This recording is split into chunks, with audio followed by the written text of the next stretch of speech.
ప్రపంచ ప్రఖ్యాతిగాంచిన పర్యాటక కేంద్రం గండికోట. ఇదే కోట అనేకమైన చారిత్రక కట్టడాలకు సజీవ సాక్ష్యంగా నిలిచింది. విజయనగర సామ్రాజ్య వైభవంతో పాటు నవాబుల ఏలికలో పేరెన్నికగన్న శత్రు దుర్భేద్య ప్రాంతం.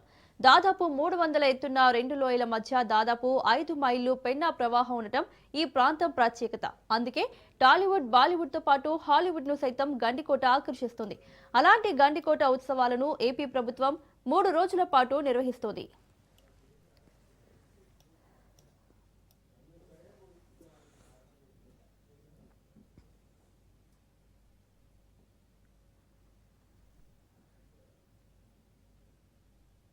ఎత్తైన రెండు కొండలను గండి కొడుతూ లోయ మధ్య పవిత్ర పెన్నమ్మ ప్రవహించే అరుదైన ప్రాంతం గండికోట. ఇలా ప్రవహించే పెన్నమ్మ హొయల కారణంగానే అంటే ఈ ప్రాంతానికి గండికోట అనే పేరొచ్చిందని చరిత్ర చెబుతోంది. అనేక మంది రాజుల వైభవాన్ని, చారిత్రక సంపదను తనలో ఇముడ్చుకున్న గండికోటలో 3 రోజుల పాటు ఉత్సవాలు అంగరంగ వైభవంగా జరుగుతున్నాయి. ఇక్కడి పెన్నాలోయ గ్రాండ్ కాన్యన్ ఆఫ్ ఇండియాగా చరిత్రకెక్కింది. దాదాపు 500 అడుగుల లోతులో 250 అడుగుల వెడల్పుతో పెన్నా అందాలు ఇక్కడ చూపరులను ఆకట్టుకుంటాయి.